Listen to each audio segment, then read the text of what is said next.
Hello and welcome to Slammers Weekly. There is a lot going on right now. We are in the heat of the season. So much to talk about. I am here at a great golf course in Kansas as I'm road tripping across the country. Bo, I believe, is somewhere in New Jersey. Bo, where you at? What's happening? Great's an understatement, dude. Prairie Dune is as good as it gets, right? Phew. This place is about as good as it gets. I think it might be my favorite course I've ever played, or it's at least a top five, undoubtedly. I would put it in the same bracket for sure. And we played it together the first time, and there was absolutely nothing to bias us in a positive direction. I mean, we played horribly. The weather was crazy. It wasn't like, well, we think it's great for no reason. Like, this place is dope. Well, I'm going to confirm today. I'm about to head out there, so I'll report back. Yeah, like you said, we didn't have any positive vibes going outside of the golf course. The games were really bad. We were exhausted, back end of a road trip, and we had to loop it.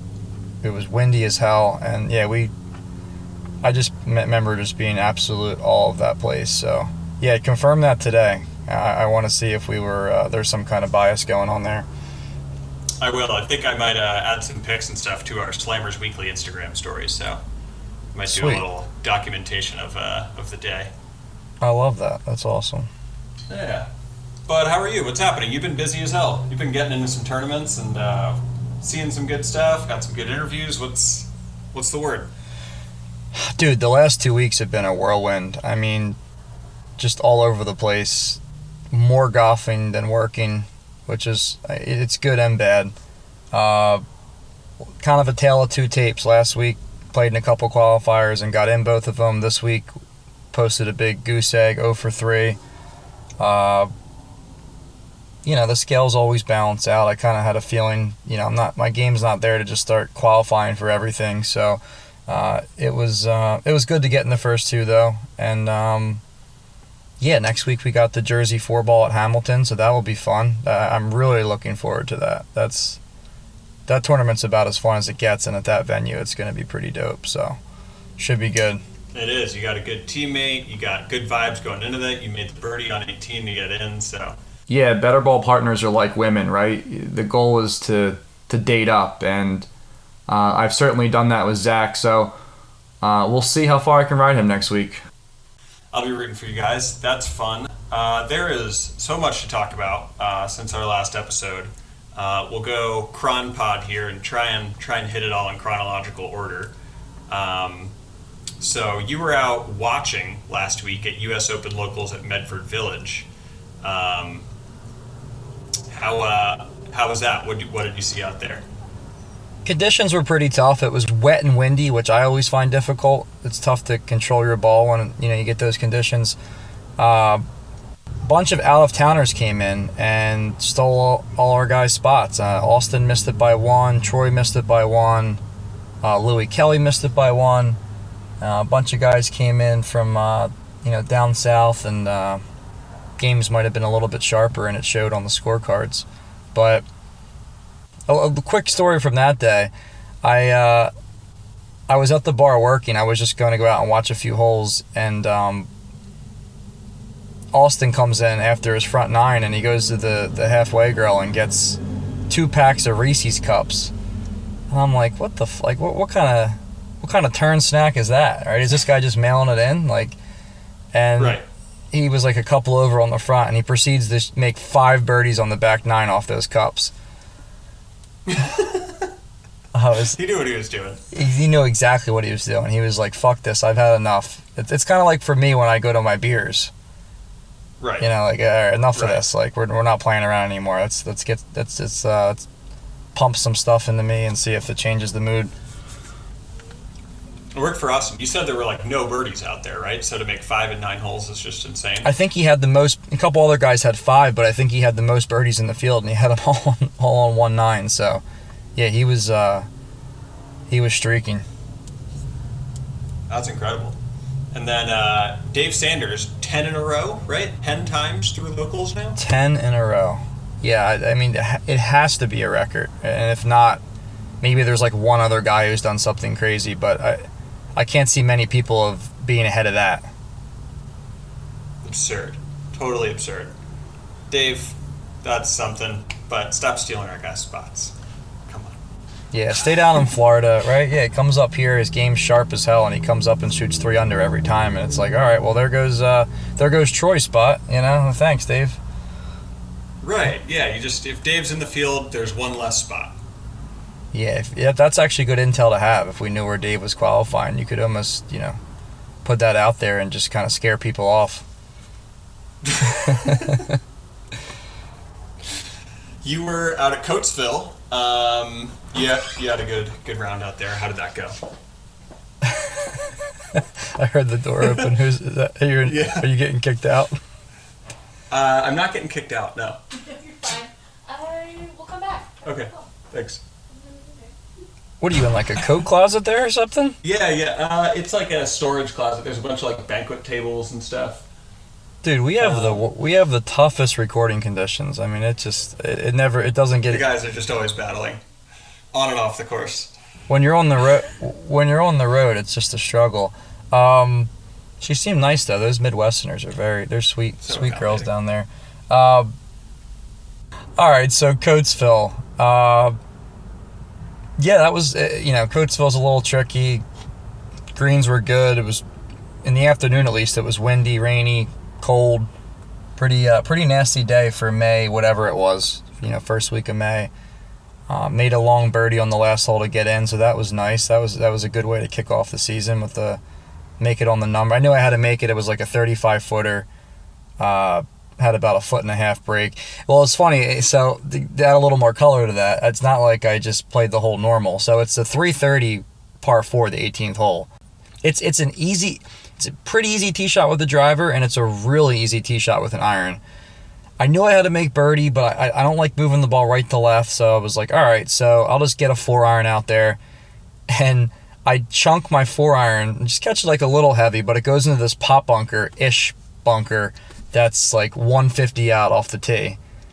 So now I have 185 out downhill to like this crazy, small green that runs right, front to back. And I hit an incredible 8-iron. For as bad as the 4-iron was, the 8-iron was equally as good. And it rolled off the back of the green in the back fringe, and then I made the 35-footer coming back up the hill to get in. And like I said, I knew I had to have it, so it was a fun one. It's cool when that happens once in a while. And then, like you said, the next day, 4-ball did it again. Made a long putt on the last hole to get in on the number. And that was at Oak Hill. So if you've played Oak Hill before. Yeah, a long time ago. You said the greens were tough, a lot cut into the sides of the hills and stuff. But how was it that day in general? How was the weather and course conditions? Weather bad again, cold, miserable. I mean, that Jersey stuff really stinks, man. It was like a 5-hour round, walking. I didn't have a whole lot of fun, even though we were able to get in. I was like, I don't know if I don't know. They got to do something with that. I mean, we've talked about this before, right? I mean, pace of play is bad. It's always bad. It's always a long day out there, and they have the quote unquote checkpoints, and really they're just, most of the field is is at the mercy of a couple groups, and they're just dicking everybody else. It's bad. I hate those old guys. They're awful. I mean, the one guy, I don't want to call him by name. I know his name, and he's just the absolute worst. It's like big bushy eyebrows. Yep, exactly. I don't know his name. But I know who you're talking about. Well, it's funny. I know his name because the guy I was playing with was telling a story about him, how they put him on the clock at Oak Hill, and he was like 3 minutes behind. And he's like, I'm playing with 2 guys that are legitimately 350 pounds. Like, how and they're just dragging ass, right? Like, how, we're making these guys walk. Like, come on, And the guy I'm playing with is like, he's a good player. He's played in U.S. Mid-Ams and stuff. And he's like, what the fuck, man? But yeah, I don't know. The Jersey Association in general, man, they're kind of at like a crossroads. Like, they kind of have to get with the times with some stuff. I don't know. It's maybe a conversation for another day. But I've spoken with a couple South Jersey guys actually in the last few days, and they're like saying, without even me bringing it up, they're saying the same stuff. They're like, dude, these just Jersey stuff, man. I don't know. So. Yeah, they got to run it a little better. There's some stuff to work on there, but anyway, that kind of wraps up last week. To get into the stuff that happened this week, which is a whole lot. I guess to carry on with Jersey Mid-Am, keep things in order here. They had another qualifier up at Mendham, Mid-Am, and you were up there as well. That place is not inspiring, but how was your day out there? Well, I remember I called you afterwards and I told you how I was like, I almost thought I didn't like golf anymore. Like I was really down in the dumps. I couldn't figure out why. The guy was checking like the moon schedules. I think they heard it was a full moon. Maybe it was the some of the cosmic energies out there that were bringing the guy down. I was looking for everything. That stuff's real. Stuff's real. I believe in that too, but there was a little more to it than this, and I kind of uncovered it as the week went on. But so Saturday I played something at Turtle Creek, which is, a whatever public course in PA, right? It's not bad, but it's not inspiring. And then Sunday I played, you've played there. This place is the absolute pits. Talamore. It is just... That place is ass. That place sucks. It is so laughably bad. Like, I just can't even... I can't believe they have a membership. I really can't. I hate to bash the Talamore. So this is the funny thing is, like, I've come to the point in my life where if I'm going to do something that I don't like, I'm going to have fun with it at least, right? So I'm just telling these guys, like, this place sucks, guys, right? Because we're playing these guys in a match. And I just couldn't, I'm like, I can't sit out here and be quiet. I'm like, dude, this hole's, like, I'm just picking apart the whole place, right? Like, what is this? This green stinks. You call this a bunker? Like, what do we do? Dude, so I didn't even tell you this. You haven't played Talamore in what? I don't know, 10 years probably, right? Yeah. Since college, Yeah. 8 years, whatever.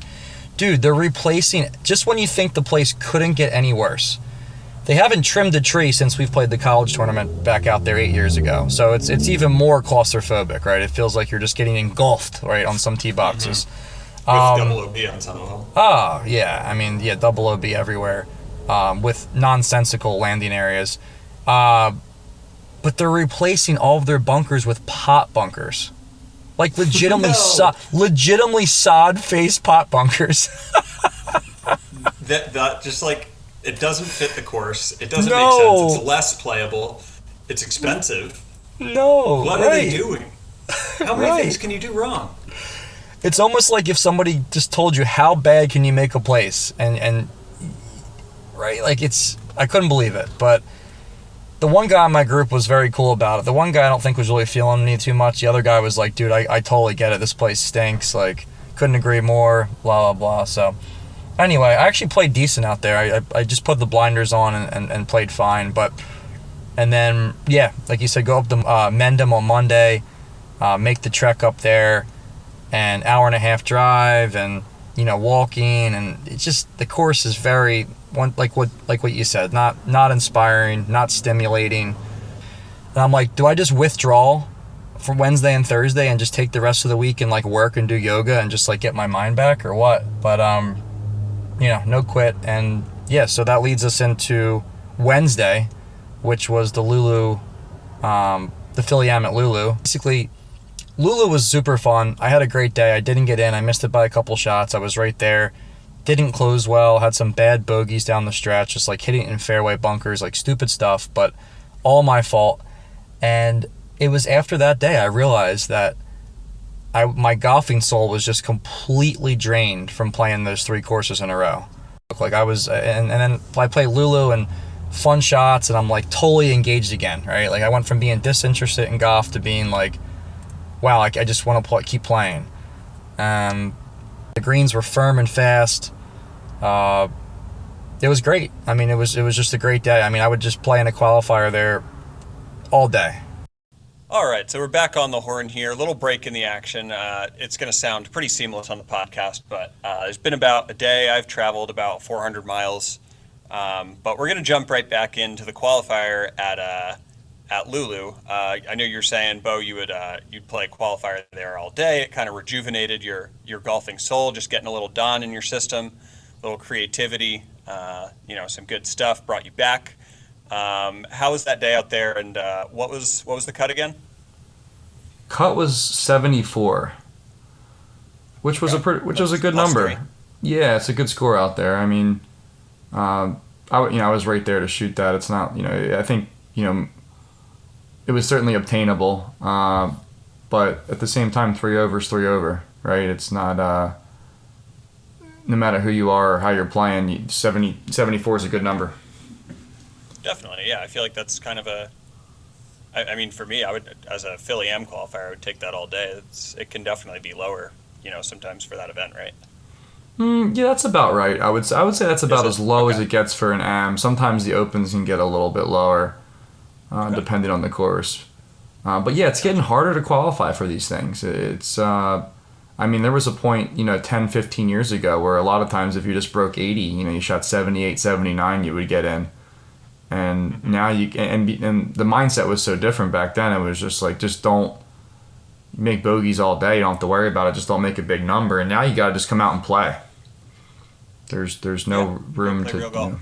right, exactly. But yeah, it was great out there. I had a great time. Like you said, got a little Don back in my system, filled back the golf soul, the golf cup, and yeah, there's a lot of fun golf shots out there. I was my first time playing there, and I really enjoyed it. Awesome.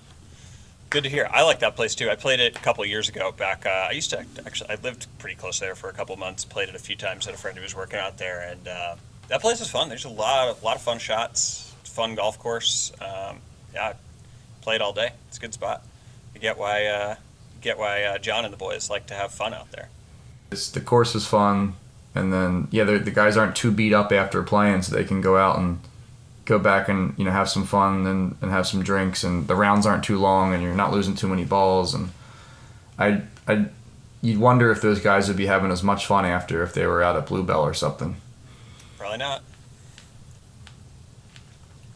All right, we can move along here. Rolling Green U.S. Open locals were this week. You were out there. It was shortened to 17 holes, which is a little strange, especially for USGA U.S. Open qualifier. It's a little high school golfy, if you ask me. They did auto par on 7. Kind of strange. But that place is dope. You and I played it a couple of years ago, and personally, I was just blown away. I think that place rocks. How was it out there the day you played it? So yeah, like you said, the auto par on 7, that was, I mean, they had really no choice. There was a water main that broke like a day before the tournament. They actually did an unbelievable job at repairing it, but it still, just wasn't ready for tournament play. So they made the right call. I mean, a USGA event, you don't want to. I wonder if it was like an AM qualifier or something, like a local thing, if they would have just played it, but not a good look, for your country's open to have that kind of circulating around. But dude, the course was just, I mean, it completely reshaped my mindset going forward just with my game. It's like I got a lesson yesterday for the first time in a while, and it's just like the onus that it puts on distance control and spin control, and I made a couple doubles where, like on the 9th hole, I hit 2 good shots, laid up, and then I hit a shot, landed right at the pin. I just didn't have good spin control on it, and it took a huge hop and went long, and I made double. And it was like little things like that just kind of made me realize like the difference between, a 0 and a +4 or +5. Like some of those guys that got in, they just control their golf ball so well, and we get away with it at a course like a Lulu or these qualifying courses. They just don't expose that part of your game as much. But Rolling Green certainly put that on display. That place is so tough around the greens, especially if it's rolling fast, which I think you said it was, right? Well, in the afternoon, the afternoon in this stuff is always the worst draw, it seems, like this time of the year. It's always windier, and it was pretty hot that day, so the greens were already, like, I guess, pretty firm in the morning, but by the time I was finishing on the back 9, there was like 3 or 4 greens that literally turned purple. I mean, they were just like absolutely concrete. That's not what you want. No, it's just not a good visual. Like when, especially the shots are already hard enough, and you're looking at the green, and you're like, I mean, they're like, how big of a hop is this gonna take? That place is awesome, though, man. It's so engaging. It makes you it it keeps you on your toes on every shot, and it's like, yeah, you wouldn't want to play it every day in the conditions that we played it in. It would beat you up a bit, at least for guys like us. But I had so much fun out there. It was even though I was chopping it up, it still kept me engaged, and it just challenges you in ways that you're not normally challenged. And who doesn't like a good challenge once in a while? Definitely. I mean, yeah, you want it to be challenging, especially for, a qualifier for an event like that. You don't want guys shooting, 90 or 100 out there if it's, the greens are purple and conditions are crazy, but yeah, you want it tough. Does the USGA still send out letters for high scores? I don't think so. Like, I think they do, but it's not as black and white as it once was. I think before there was like a certain number over the course rating for that day. Like if it was 10 shots or 12 shots, you'd get one, and you'd have to like basically submit a resume and prove that you really are like your handicap. Like, hey, I shot this in the Philly Am. Like, I can play on a good day, type of thing. That's so hilarious. I know. Like, I swear I have game. Like, I just didn't that day. Right. Like, I swear I can put the ball in the hole under 83 shots.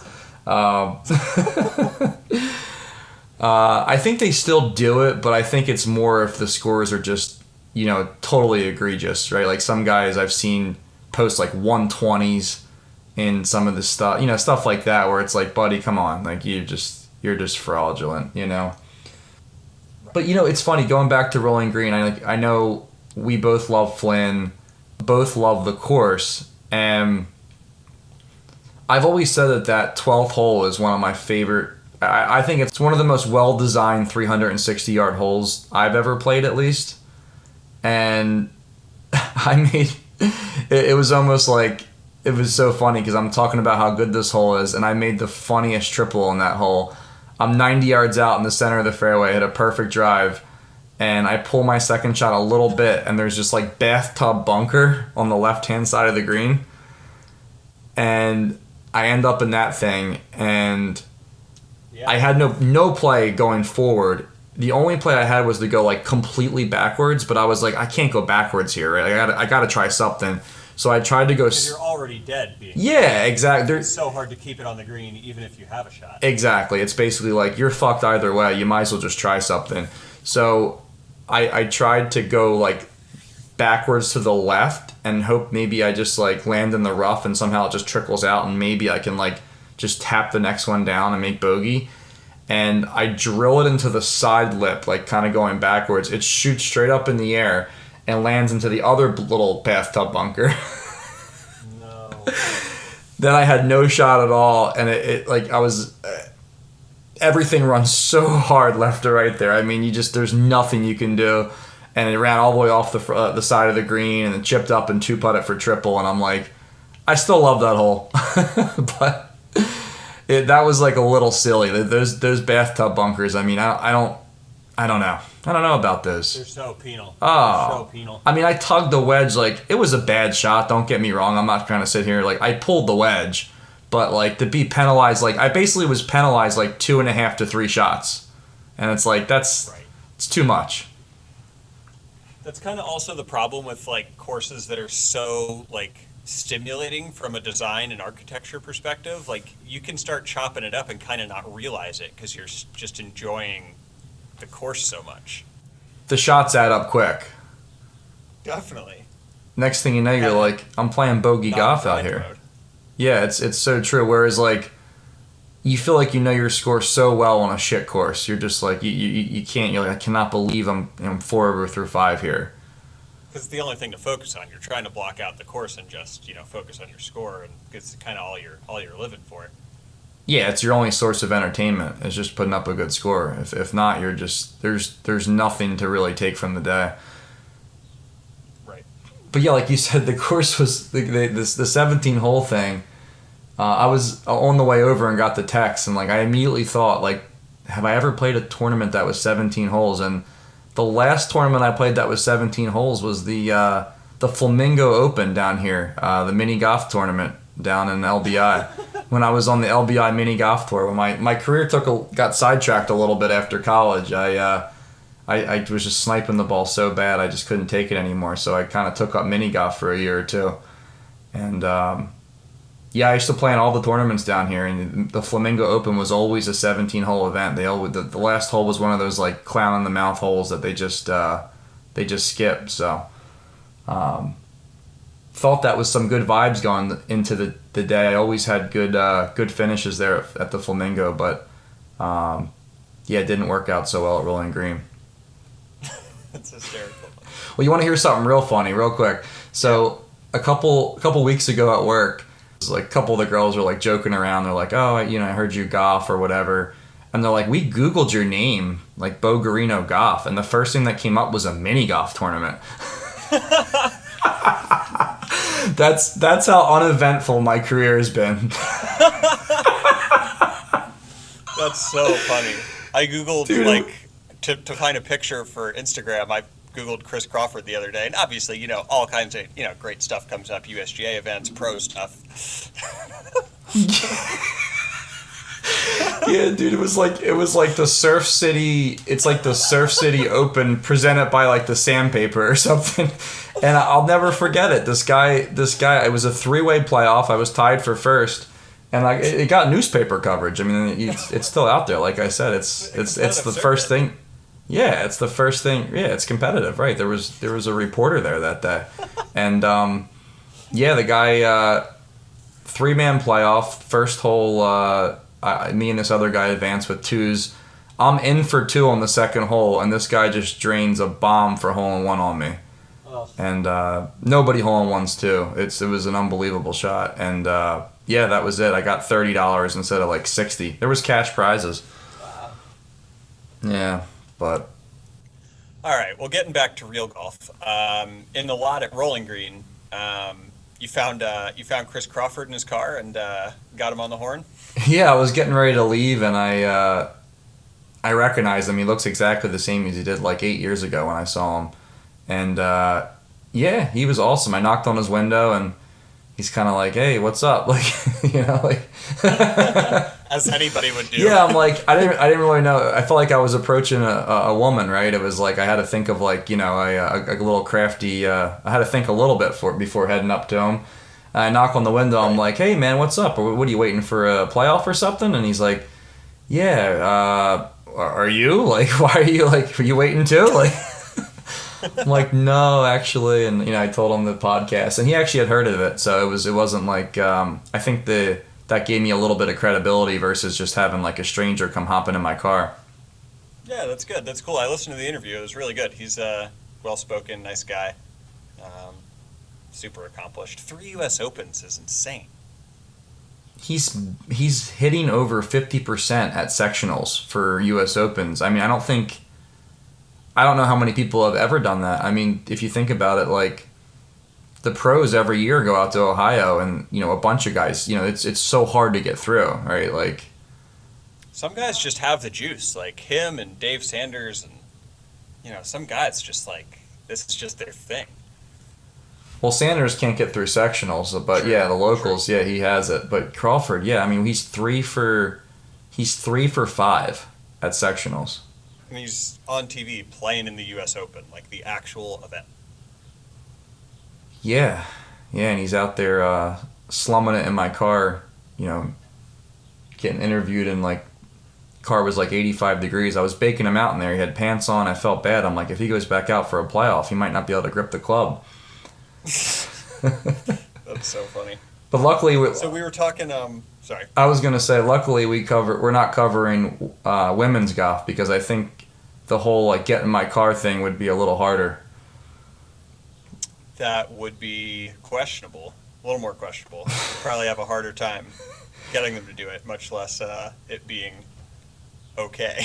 Better chance riding home in a cop car than you getting some girl to come sit in my car. And That's true.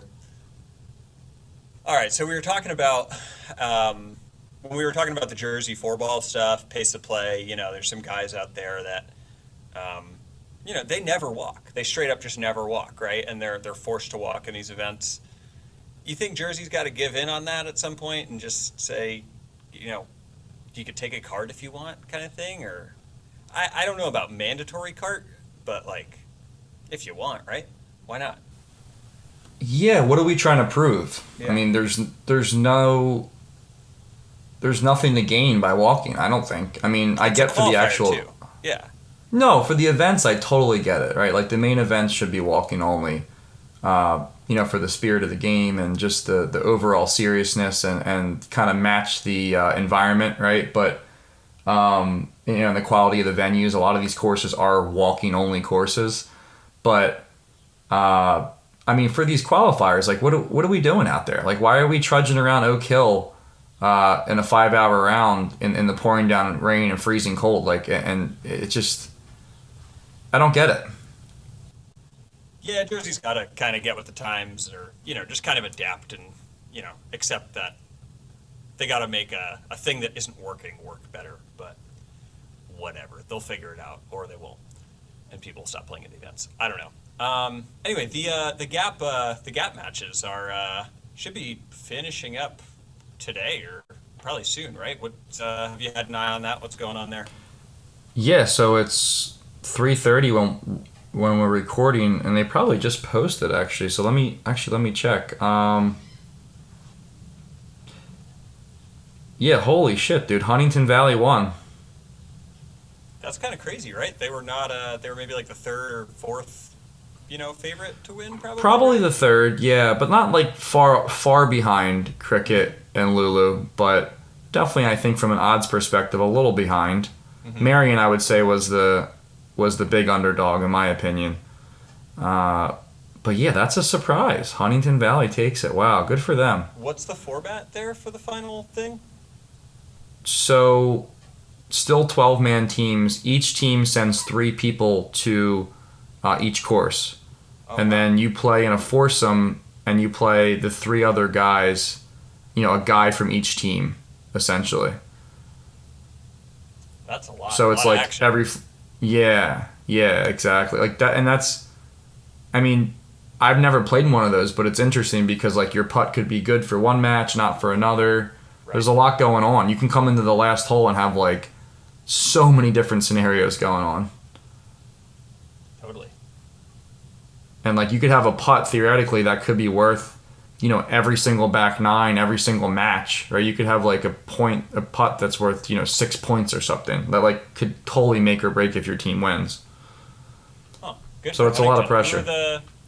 Who are some of the better players on their team?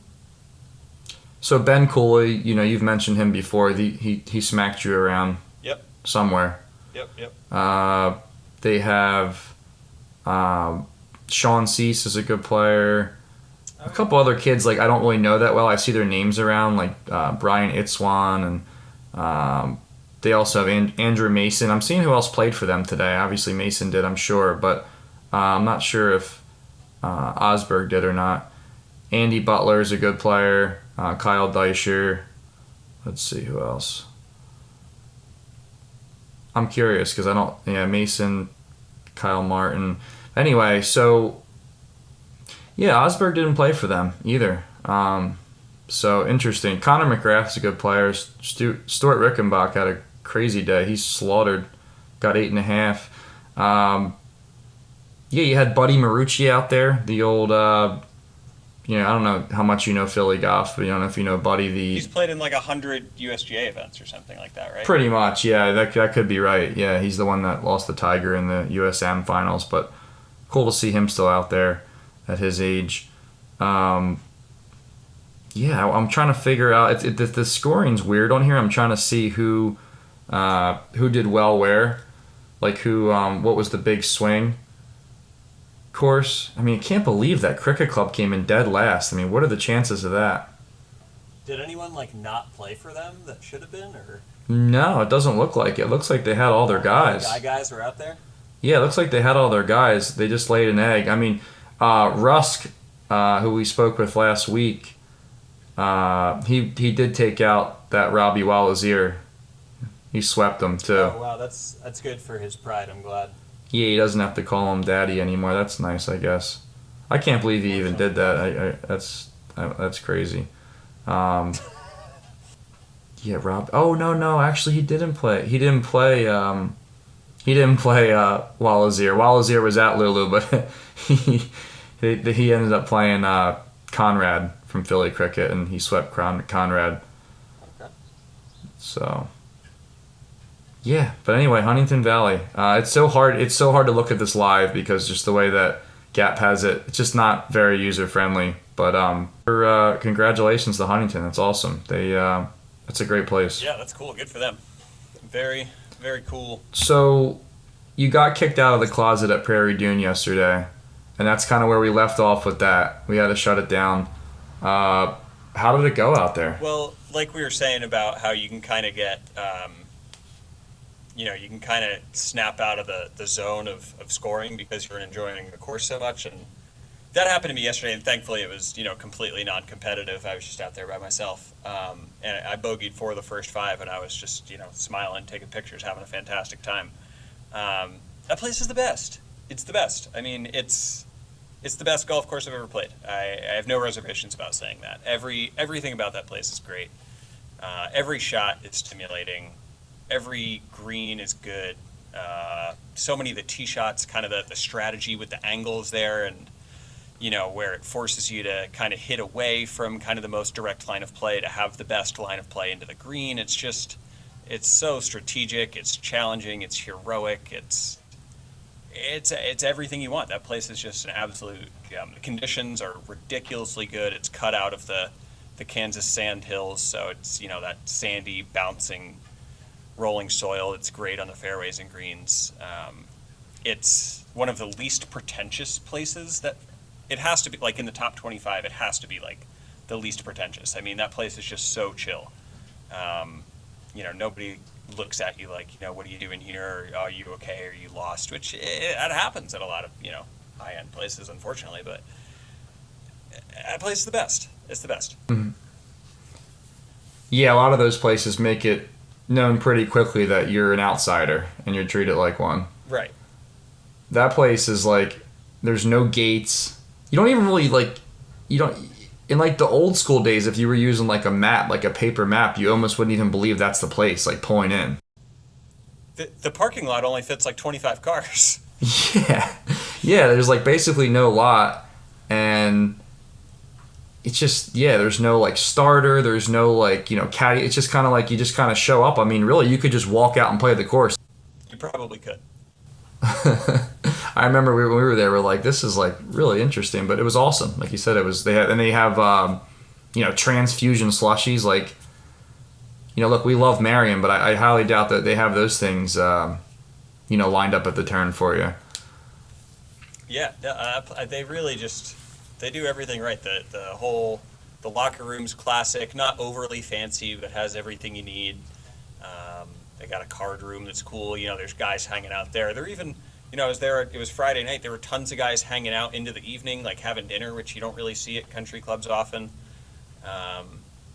So, yeah, it's just good to see, the members and people just vibing, enjoying that place. And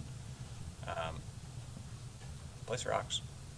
I'm glad that you confirmed that because I still go around and tell people that's the best course I've ever played.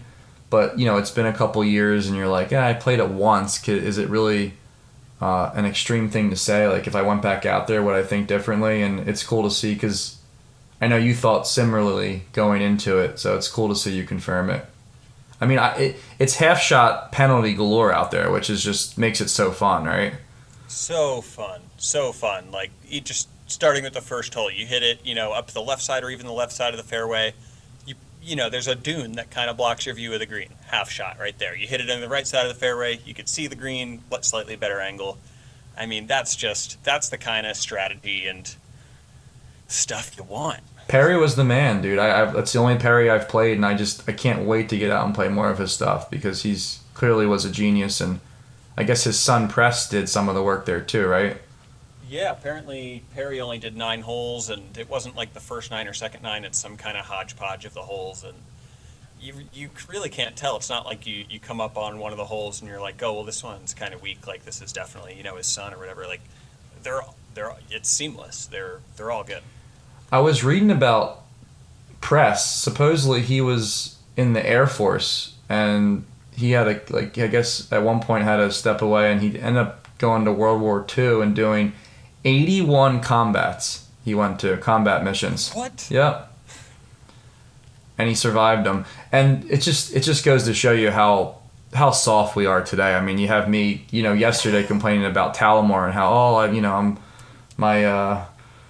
my feelings are hurt because I played a stinky golf course, right? Like I'm down in the dumps. And meanwhile, you got Press out there just like flying around shooting people, and he comes right back and he designed, like, I was reading, like, when he came back, he just started, he was like the guy basically when he came back in the 50s. Yeah, just a totally different time, and like I said, we were just so privileged. Seriously, that's so cool. What else is on deck? So I'm coming to you right now from the lounge of Wakanda Country Club, or Wakanda Club, whatever they call it, in Des Moines, Iowa, which is I guess one of the more well-known William Langford and Moreau designs. I'm really excited to see it. The vibes here are great. It looks pretty hilly, almost like a rolling green type terrain. Big old trees that are in bloom, and place looks good. We just got a bunch of rain, or they did a couple hours ago, so it might be a little soft out there. But I've never played a Langford and Moreau, so I'm really excited to see it. Yeah, man, I got an incredible next few weeks coming up. I can't even list them all off, but I'm heading up to Minneapolis. I'm seeing some Donald Ross, some Rayner. Going over to Wisconsin, playing Erin Hills, playing another Langford and Moreau out in Wisconsin, West Bend Country Club. Seeing some more Ross in Chicago, and like a Harry Colt and Allison course. I've never seen any of their work, and I know there's not much in the States, so that's going to be cool. That's Westmoreland out in Chicago, and then doing a little tour of Michigan. I'm going to get to see Oakland Hills. I mean, it's absurd. I'm so lucky. I just hope I don't like throw out my back, or I'm just praying nothing bad happens, because these next few weeks are going to be so good if it goes according to plan. Well, you have no excuse. You got that van. You can stretch out in there, and you're good. You're good to go. But yeah, dude, that's sick. What's Moreau? I'm not familiar with them. What is it? What Moreau?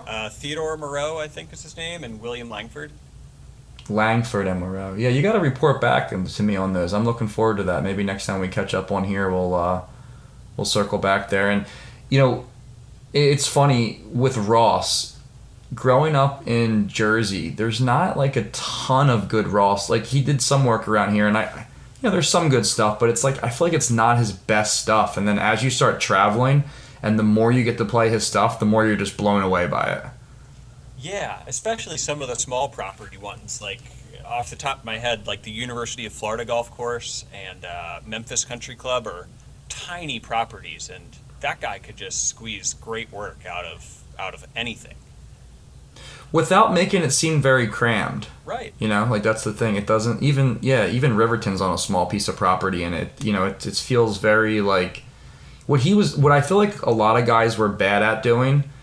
And what he did so well, like you said, on small properties, you had some guys that can give you like 16. They would be like, all right, I'm going to give you 15 good holes. Then I'm just going to cram 3 holes into this section of the course. And now you have this like, shitty section, right? Or this shitty stretch of holes. Sure. And he just didn't do that. Yeah. No, it's true. Like, you end up with like 2 like back-to-back par 3s that are both garbage or something, right? Once in a while at some course like Yeah, I'm not going to trash any courses, but yeah, Don is awesome. I mean, I guess to circle back, I mean, Plainfield is probably his best work in Jersey, and some of his best ever, probably, right? Yeah, I think so. I mean, Plainfield actually is probably a bad example of that, because it does have some bad holes out there, like, and some crammed holes. Like 17 really stinks, and that hole on the front 9, the par 4, and you're like kind of up against the property line is not very good. But agreed, some of the stuff out there, I mean, the 11th hole might be one of the best par 3s I've ever played, short par 3s I've ever played. So good, so perfectly designed. Definitely a lot of good stuff out there. Yeah, some of those holes are great. Yeah, definitely. But yeah, man, that guy was prolific. I mean, just all over the place, and just he really didn't put out a lot of bad work in 400 whatever courses that he did. No, no, and the stuff that I was when we played Salem last year. I mean, I was blown away by that place. Like it doesn't get much acclaim. I couldn't believe how good it was. Salem was so good. That place was awesome. I can't wait to play more of his stuff going forward. But yeah, we'll have to circle back on all these courses. I'm looking forward to it. Oakland Hills looks really cool, and you're playing a bunch of golf that I've never even really seen many pictures of, let alone played. So, it'll be cool. Definitely. I'd be happy to report back. Maybe we do a little segment called Pits or Tits. Just like a real cut and dry binary response. Exactly. Is it good or bad? No, I think I can like elaborate a little bit, but at the end of the explanation, I'm gonna have to decide pits or tits. Right. You got to pick one or the other. Right. What are you gonna stamp on it? All right. Well, you have anything else? I think that's it. Yeah, I'm glad we got through it. Man, I'm pooped, but I'm excited to go stretch my legs and yeah, have fun. Have fun tomorrow. You're playing Little Mill, right? Yeah, I'm playing Riverton in the morning and supposed to play 9 holes at Little Mill in the afternoon. So it'll be a nice little tour of South Jersey golf. Love that.